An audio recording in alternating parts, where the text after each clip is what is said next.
Hi people, welcome to Blue K Jazz Dance. One of the things I'm engaged in at the moment as advanced dance leader, I'm doing work around what are my acts of achievement, what achievements have I made as a dancer, what is my legacy of leadership at the moment. And I'm doing it through oral tradition as well as writing as an individual, doing my legacy. Now one of them is I was involved in some of the most cutting edge youth empowerment initiatives. So I engaged in them, I led them, and then I initiated them, and I designed, developed, evaluated, recruited for them. Have you people got that? It's very important for people to understand.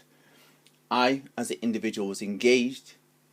As an individual, I led, and then I, as an individual, initiated, designed, developed, evaluated, recruited,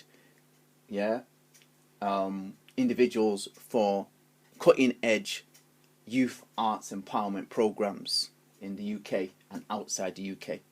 It led to me becoming a British representative for youth arts initiatives and programs. At that time, I just did it because it was important for me to give back to my community. That's how my parents brought me up. As an individual, you don't learn, in our culture, we don't just learn the arts for art's sake. We learn it to bond with our community. We learn it to build friendships between people. We use it, our parents teach us to coach us and initiate us to and cultivate us to use our arts to empower ourselves and empower others and empower the community. Do you understand?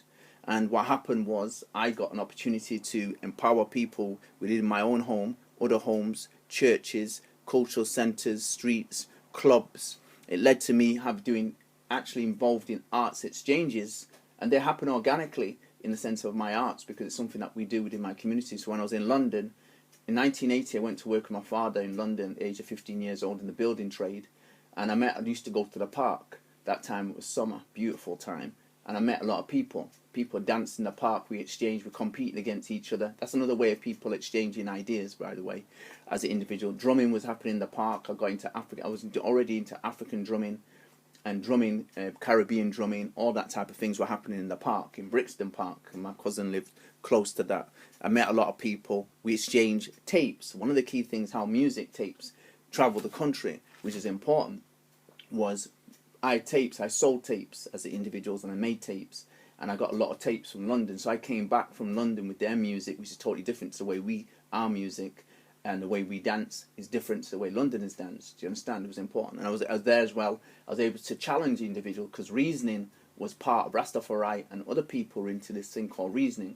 And one of the things that I broke stereotypes because I made a lot of good friends in London, and they used to have this nonsense thing where they used to say nothing happens north of Watford. And I was the one addressing it from a perspective of fun but seriousness at the same time, was saying, well, Manchester, science and technology, we were the first industrial revolution. The first computer comes from my city, the breaking of the atom. You have to know what you're saying. You know, I told them you need to be on point because you sound ridiculous. When you say that, that's not the reality. The reality, my city is the first modern city in the world. I see more things to do with learning in my city in 1 square foot than you see in your square foot in London. Where I live, it's like the different countries. If I travel to one space to the other, they're like different countries in their diversity. That's how Manchester is, and you need to understand that. Many people from London never go to Manchester because they're told nothing happens north of Watford. Do you understand? So I used to address that type of thing. And what happens, one of the key things, like I said, I became a British representative for youth arts projects. and most of the individuals, when I went to Europe to do youth arts, they weren't individuals that actually engaged in them themselves. They all came from a perspective that they led them. Yeah, I was the only one. I went into Europe. Many people had qualifications. They had masters.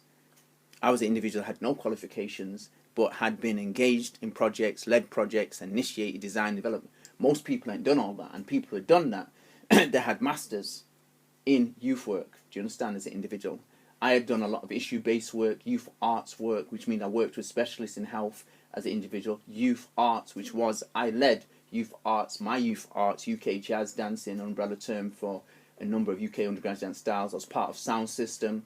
I was part of Calypso, steel pan development, part of African, Brazilian, Caribbean drumming development, I was part of every dance development. Actually, people going to formal dance classes was part of their youth empowerment as an individual. I was going to ballet. I was going to contemporary. I was going to tap. I was going to martial arts. All these things were part of empowerments. I was a person that went to a lot of courses. We as an individual did what is called outdoor pursuits as part of our leadership youth empowerment. I'd been a lot of them through my school. I went to a Catholic school, and Catholic schools believed in a lot of retreats. It was very important to them, and the development of people through music and dance is huge in the Catholic Church.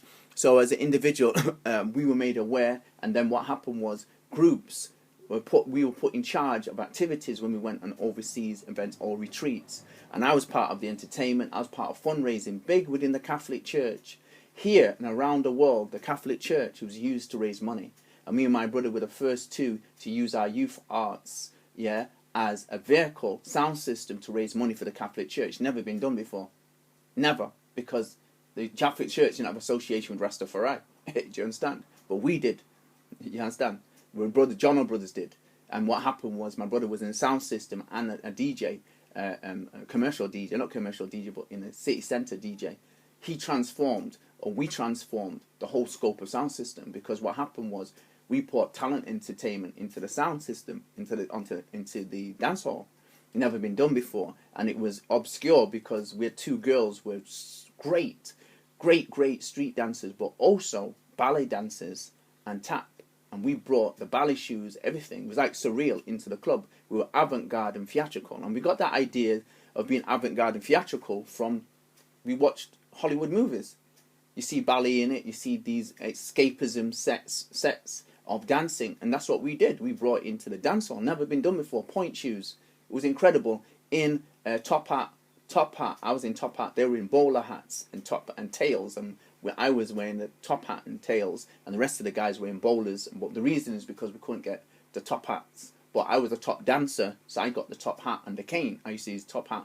I used to dance with a cane and dance with a hat. And what happened, because I was a top dancer, I was given the role. I, as a person, was given the top hat and the cane to dance with. So people knew that in the club, that everything we did was brilliant in how we put it out in a theatrical and avant-garde way. But this was the type of youth arts I brought into Europe. And, Europe had no knowledge of, like, dancehall. You dance in the dancehall with ballet shoes, this and that. Yeah, that's what we're doing. You know what I mean? I had photographs of it as an individual. So what I'm sharing with individuals, the advanced leadership is basically asking dancers to share with individuals their journeys in dance and share their acts of achievements. Share their legacy of leadership, so they can learn from it. Because some people don't know what achievement is. Some people don't know what legacy of leadership it is. As a dance leader, what legacy have you brought? Well, I changed dancehall as one of the legacies. And so what happens is it opened a wider door for wider communities, not wider communities being involved in dancehall, but also wider genres of music, because Rastafari had separated itself from the community. Do you understand? Due to the hardships, but we brought them back. Me and my brother brought them back. The community back. There was a generation gap. Me and my brother bridged that gap. That's one of the legacies I had. Me involved in youth arts, empowerment programs, bringing my underground street, plus being involved in ballet, changed the whole conceptuality of youth arts. Because youth arts, empowerment was separate. A lot of people going to dance schools privately were seen as something different, and that was not, they had snobbery, but the teachers had snobbery. We're more disciplined and all that. Me and my brother cut through that. What are you talking about? Street dance is we have discipline, and I brought the two together. Do you understand? And that was a brilliant thing as an individual. Blue K Jazz Dance out.